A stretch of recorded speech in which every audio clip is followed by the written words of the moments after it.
প্রতিনিধি সভা উপলক্ষে জাতীয় প্রেস ক্লাবে আলোচনা সভার আয়োজন করে ভাসানী অনুসারী পরিষদ। সভায় বিএনপির স্থায়ী কমিটির সদস্য সালাউদ্দিন আহমেদ বলেন, গণতন্ত্রের কথা বলে উল্টো পথে হাঁটছে অন্তর্বর্তী সরকার। গণতন্ত্রের কথা বলে আপনারা গণতন্ত্রের উল্টা দিকে যাত্রা শুরু করবেন। নির্বাচনের কথা বলে নির্বাচন নিয়ে ধোঁয়াশা সৃষ্টি করবেন। এটা কি গণতন্ত্রের জন্য শুভ? এটা কি গণঅভ্যুত্থানের প্রত্যাশা ছিল?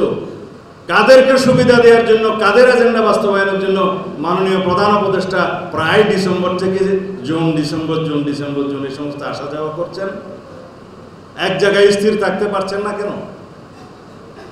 আপনি পৃথিবী বিখ্যাত একজন সম্মানিত ব্যক্তি, আপনার এই রকম শিফটিংটা কিন্তু জাতি এবং আন্তর্জাতিক ভালোভাবে নেবে না। অন্য বক্তারা বলেন, নির্বাচনের দিনক্ষণ নিয়ে নানা কথা বলে মানুষের মাঝে বিভ্রান্তি সৃষ্টি করা হচ্ছে।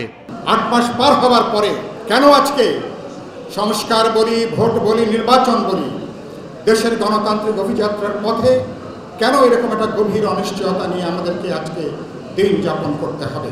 কারা এই বিশদ লেখালেখি করছেন, কারা এত বেশি করে কথা বলছেন, মানুষের কানে কানে দেওয়ার চেষ্টা করছেন, ভোটের দরকার নেই, ডক্টর ইউনূসকে আরো 5 বছর চাই, তারা কি একবারও ভেবে দেখেছেন যে এই রকম জনপ্রিয় নেতাদের অপ্রিয় হয়ে যেতে 1 বছর সময় লাগেনি? চারুকলা ইনস্টিটিউট পরিদর্শন করতে গিয়ে বিএনপির সিনিয়র যুগ্ম মহাসচিব রুহুল কবির রিজভী আহমেদ বলেন, সংস্কার কোনো চিরস্থায়ী বন্দোবস্ত নয়।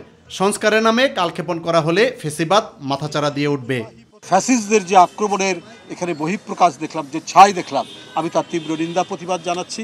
এই সমাজ যাতে আধিপত্যবাদ, সম্প্রসারণবাদ, যারা আমাদের দীর্ঘদিনের অর্জিত আমাদের যে সাংস্কৃতিক ঐতিহ্য, গর্ব, আমাদের অর্জন, এইটাকে যেন তাদের থাবায় বিন্যস্ত করতে না পারে। ইউসুফ আলী, মাই টিভি, ঢাকা।